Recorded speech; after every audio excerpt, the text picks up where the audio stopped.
Was, wenn die Geschichte, wie wir sie kennen, Lücken hat? Blinde Flecken, die selbst die moderne Wissenschaft nicht ausleuchten kann. Wir sprechen von ganzen Kolonien, die spurlos verschwinden. Von Schiffen, die seetüchtig, aber menschenleer auf dem Ozean treiben. Von Ereignissen, die den Himmel in Flammen setzen, aber keinen einzigen Beweis für ihre Ursache hinterlassen.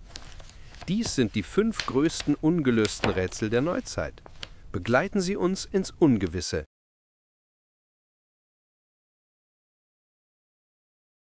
Unsere Reise ins Ungewisse beginnt im späten 16. Jahrhundert mit dem Traum von einer neuen Welt. Wir schreiben das Jahr 1587. Über 100 englische Siedler, Männer, Frauen und Kinder, erreichen die Küste des heutigen North Carolina. Ihr Ziel, die erste dauerhafte englische Kolonie in Amerika zu gründen. Auf Roanoke Island errichten sie ein neues Zuhause, ein winziges Stück Zivilisation inmitten einer riesigen Wildnis. Der Gouverneur der Kolonie, John White, segelt kurz darauf zurück nach England, um dringend benötigten Nachschub zu holen. Er verspricht, schnell zurück zu sein. Doch ein Krieg mit Spanien zwingt ihn zu einem 3-jährigen Exil. Als er 1590 endlich zurückkehrt, findet er nichts. Die Siedlung ist verlassen, doch es ist keine Szene der Zerstörung. Es gibt keine Spuren eines Kampfes, keine Leichen. Es ist, als wären die Bewohner mitten in ihrem Alltag aufgestanden und einfach gegangen. Ein unheimliches, totales Schweigen hat sich über den Ort gelegt. Der einzige Hinweis, den die Suchmannschaft findet: in einen Pfahl des ehemaligen Forts ist ein Wort geritzt: Croatoan, der Name einer benachbarten Insel und des dort lebenden indigenen Stammes. Es war kein Notsignal, das vereinbarte Zeichen dafür, ein Malteserkreuz, fehlte. Was geschah mit den Siedlern von Roanoke? Integrierten sie sich bei den Croatoan? Wurden sie Opfer einer Krankheit oder einer Hungersnot? Nach über 400 Jahren bleibt das Schicksal der verlorenen Kolonie Amerikas erstes großes, ungelöstes Rätsel. Ein Schiff ohne Besatzung, das auf dem endlosen Ozean treibt. Es ist keine Legende. Es ist einer der größten maritimen Kriminalfälle der Geschichte. Dezember 1872, mitten auf dem Atlantik. Die Besatzung des Handelsschiffes Dei Grazia sichtet die Mary Celeste. Sie segelt unregelmäßig, scheint ziellos. Auf die üblichen Signale per Flagge oder Ruf gibt es keine Reaktion. Es herrscht eine unnatürliche Stille. Ein Enterkommando geht an Bord und findet ein vollkommenes Rätsel vor. Das Schiff ist seetüchtig, die Ladung, 1700 Fässer Industriealkohol, ist komplett intakt. In den Kajüten sind die persönlichen Gegenstände der Crew ordentlich verstaut. Es gibt keinerlei Anzeichen für einen Kampf oder eine Piraterie. Das Schiff ist nicht in Seenot. Es gibt Nahrung und Wasser für über 6 Monate. Und doch ist es vollkommen menschenleer. Das Einzige, was fehlt, ist ein Rettungsboot. Der letzte Eintrag im Logbuch ist 10 Tage alt und beschreibt normales Wetter. Was brachte Kapitän Briggs, seine Familie und seine 7 erfahrenen Seeleute dazu, ihr sicheres Schiff auf offener See zu verlassen? Eine Panik? Eine unbekannte Bedrohung? Die 10 Seelen der Mary Celeste wurden nie wieder gesehen und ihr plötzliches Verschwinden macht sie zum berühmtesten Geisterschiff der wahren Geschichte.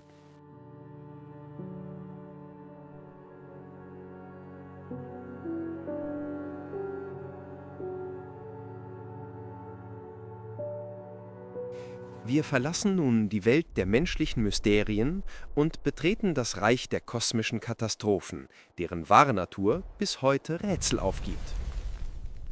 Am Morgen des 30. Juni 1908 werden die nomadischen Rentierhirten in der abgelegenen Tunguska-Region Sibiriens Zeugen eines apokalyptischen Schauspiels. Ein Objekt, gleißend hell und bläulich wie eine zweite Sonne, rast geräuschlos über den Himmel.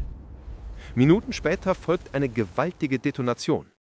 Ein Lichtblitz, gefolgt von einer Schockwelle, die so stark ist, dass sie Menschen noch 400 Kilometer entfernt von den Füßen reißt und Fenster zerbersten lässt. Die seismischen Wellen werden sogar in England registriert. Aufgrund der Abgeschiedenheit des Ortes erreicht erst 1927 die erste wissenschaftliche Expedition das Explosionsgebiet. Sie findet ein Bild unvorstellbarer Zerstörung vor. Auf über 2000 Quadratkilometern sind rund 80 Millionen Bäume wie Streichhölzer umgeknickt, alle radial vom Explosionszentrum weggerichtet. Die Forscher suchen nach dem, was nach einer solch gewaltigen Explosion offensichtlich sein müsste, einem Einschlagkrater. Doch sie finden nichts. Keinen Krater, keine Meteoritenfragmente, keinen physischen Beweis für die Ursache. Die wahrscheinlichste Theorie ist der Airburst eines Asteroiden oder Kometen, der in der Atmosphäre explodierte. Doch ohne ein einziges gefundenes Fragment bleibt das Tunguska-Ereignis ein Phantom. Eine Katastrophe von unvorstellbarer Kraft, die keine Spuren hinterließ. Es gibt Namen, die für immer mit dem goldenen Zeitalter der Luftfahrt verbunden sind. Doch keiner ist so sehr von einem ungelösten Rätsel umgeben wie der von Amelia Earhart. Sie war eine globale Berühmtheit, eine Ikone, die Rekorde brach. 1937 startete sie ihr ehrgeizigstes Projekt, die Weltumrundung entlang des Äquators. Nach Tausenden von Kilometern über 3 Kontinenten stand sie vor der letzten, gewaltigsten Hürde, der scheinbar endlosen Weite des Pazifischen Ozeans. Am 2. Juli 1937, nach einem fast 24-stündigen Flug, näherten sich Earhart und ihr Navigator Fred Noonan ihrem winzigen Ziel, der Howland-Insel. Ihre letzten Funksprüche an ein wartendes Schiff der Küstenwache malten ein dramatisches Bild. Wolken, Orientierungsprobleme und vor allem schwindender Treibstoff. Ihre Stimme war klar zu hören, doch sie schien die Antworten des Schiffs kaum zu empfangen. Ihre letzte bestätigte Nachricht: Wir fliegen auf der Linie Nord-Süd. Danach nur noch statisches Rauschen. Amelia Earhart war verschwunden. Es folgte die bis dahin größte Suchaktion der Geschichte. Die US-Regierung investierte Millionen, um mit 66 Flugzeugen und 9 Schiffen ein Seegebiet von der Größe Westeuropas abzusuchen. Sie fanden keinerlei Spuren, kein Wrackteil, kein Ölfilm, nichts. Stürzte ihre Lockheed Electra in den Pazifik und versank in den Tiefen? Oder gelang ihr eine Notlandung auf einem der unzähligen unbewohnten Atolle, wo sie als Schiffbrüchige ums Überleben kämpfte? Das spurlose Verschwinden der berühmtesten Pilotin der Welt ist bis heute ein offenes Kapitel der Luftfahrtgeschichte. Wir kommen nun zu unserem ersten Platz. Einem Ereignis, das so bizarr, so widersprüchlich und so zutiefst verstörend ist, dass es sich bis heute jeder rationalen Erklärung entzieht. Februar 1959. 9 erfahrene Skiwanderer, junge, fitte Studenten und Absolventen befinden sich auf einer anspruchsvollen Expedition im sowjetischen Uralgebirge. Sie sind bestens ausgerüstet und an die extreme Kälte gewöhnt. Nichts deutet auf eine Tragödie hin. Als die Gruppe überfällig ist, findet ein Suchtrupp ihr letztes Lager. Das Bild, das sich ihnen bietet, ist der Anfang eines Albtraums. Das Zelt ist halb vom Schnee begraben und wurde eindeutig von innen aufgeschlitzt.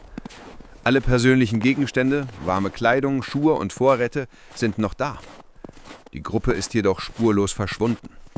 Vom Lager führen Fußspuren weg, den Hang hinunter in Richtung eines Waldes. Einige Spuren stammen von nackten Füßen, andere nur von Socken. Es ist das unmissverständliche Zeichen einer panischen, kopflosen Flucht. Einer Flucht aus dem schützenden Zelt hinaus in die tödliche Kälte von minus 30 Grad. Die Leichen werden nach und nach gefunden. Während die ersten an Unterkühlung starben, weisen die letzten 4, die Monate später entdeckt werden, entsetzliche Verletzungen auf. Massive Brustkorb- und Schädelbrüche, vergleichbar mit der Wucht eines schweren Autounfalls. Doch es gibt keinerlei äußere Wunden. Was zwang diese erfahrenen Profis dazu, ihr Zelt aufzuschneiden und in den sicheren Tod zu rennen? Welche unsichtbare Kraft verursachte dieser verheerenden inneren Verletzungen? Der Djatlov-Pass-Vorfall ist nicht nur ein ungelöstes Rätsel. Er ist ein Blick in einen Abgrund, den wir bis heute nicht verstehen.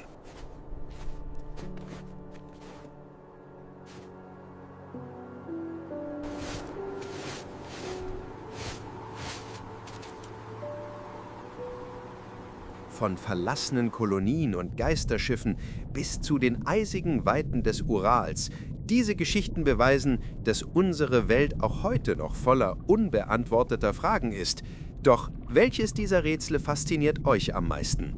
Und an welche Theorie glaubt ihr? Schreibt es uns unten in die Kommentare. Wenn euch diese Reise ins Ungewisse gefallen hat, dann lasst ein Like da und abonniert KI mit Stil für weitere Videos über die größten Mysterien der Geschichte. Bis zum nächsten Mal.